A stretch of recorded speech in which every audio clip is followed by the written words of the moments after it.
An expansive maze of dingy yellow rooms. Yep, again. Illuminated by the flickering, lifeless buzz of the fluorescent overhead lighting. You're unsure of how you got there, but for some reason, it feels familiar.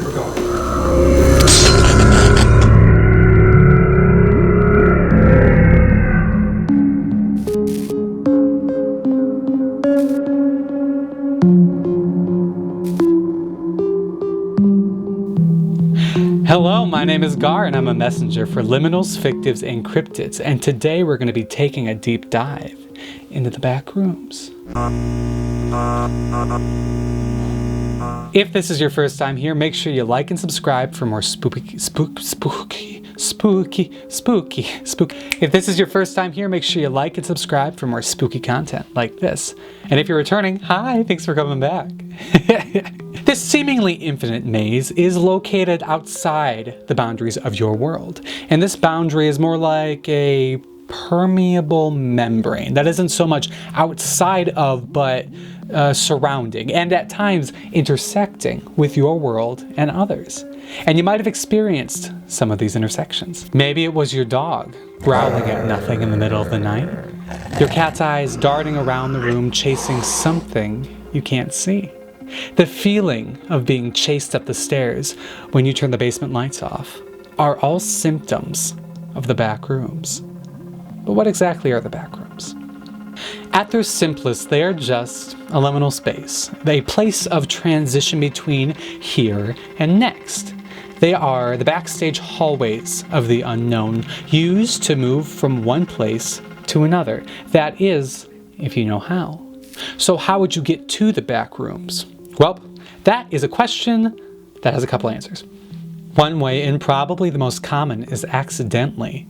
You're alone in the break room at work when suddenly one of the walls seems darker than the rest. Reaching out to investigate, you suddenly pass through the wall and you realize you're no longer in the break room. This is known as no-clipping. This is when an object in your world basically glitches, allowing you to pass through and into the back rooms, just like a video game when you fall off the map. Others have gotten to the back rooms through their dreams. Well, I really should say nightmares. I would say it's very on par with Freddy Krueger. Got it. Random nodding is another way to find these thin spots. It leads you to some of the strongest intersections between here and there. Think of it like a Ouija board. It's all about intention. It's able to take you to the edge of the event horizon where the fates love to play. You never know who or what you might run into. But that being said, getting there on purpose is no easy task. If you accomplish it, you're either super lucky or spectacularly unlucky. Ooh, okay. Oh God, I was getting so thirsty. Sorry, I had to take a break. Oh God, here I come. Hi. God. Oh, I'm old. Jesus. Sorry, I had to pee and get a drink. I had liquids coming in and out of me.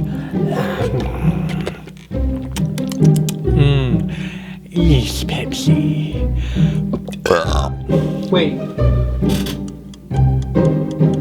I'm recording. Okay, cool. So you got to the back rooms. What should you expect? Well, the back rooms are comprised of levels, and level 0 is most commonly experienced.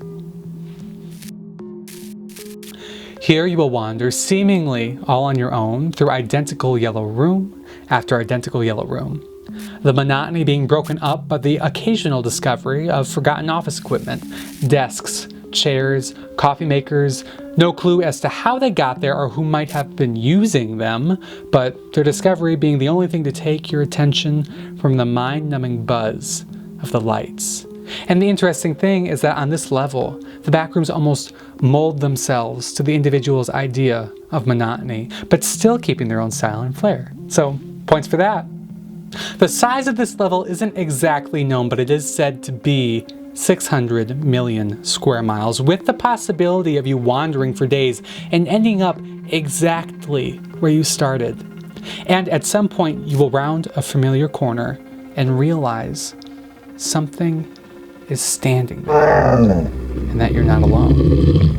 The creatures that inhabit the backrooms are unique, all their own. They're like the white blood cells of the organism, attacking anything that is not supposed to be there. On level 0, there aren't many, and hopefully you can outrun them. Good luck! So what creatures might you encounter in the back rooms? Well, there are a lot, and I'm only going to go over a few. First up, we have the skin stealers. They are humanoid-like with pale yellow skin. They become aggravated when touched, and once aggravated, it is difficult to shake them. So they use the skin of their victims as disguises. But the disguises aren't top-notch. Really, it's the smell and decay that gives it away, so not fooling anyone, but there you go. Next up, we have the clumps. They are a collection of arms and legs, and they are mostly harmless. They're still not to be trusted. They have a hidden arm that is 7 to 10 feet long, depending upon the size of the clump. If grabbed, you will be slowly pulled towards the creature, and once close enough, it will open up, revealing its mouth that has been filled with the scavenged teeth of its past victims. It is thought that the victim's limbs are added to the clump after consumption, along with fragments of its mind. Next up, we have the entity known as smilers. These creatures appear in dark spaces with their eyes and toothy smiles reflecting the light. Consider them aggressive. There is no accurate description of their bodies, because those who have encountered it have not lived. They attack by throwing objects or ambushing their victim. If you encounter a smiler, turn off your light and run in the opposite direction, as they are easily confused. If you panic and forget to turn off your light source, it will proceed to chase you. Just keep that one in the back of your mind. So let's say somehow you not only survive the creatures, but the maze as well. Then you might be in luck. You might have a possibility of escaping level 0. This might happen in a couple ways. Earlier, I talked about no clipping. Well, that can happen both ways. You might walk into a room and see a wall that is darker than the rest, and that could possibly be your way back home. But this is a bit of a gamble. There is no way of knowing where you will emerge. It could be popping you out your local 7-Eleven, or you'll find yourself once again at the start of the yellow maze. Even worse, it could take you even deeper into the back rooms. What do I do with my hands? I look like Raggedy Ann's cousin on her dad's side. Like I said before, the backrooms are comprised of levels, and how you get to the different levels isn't really an exact science.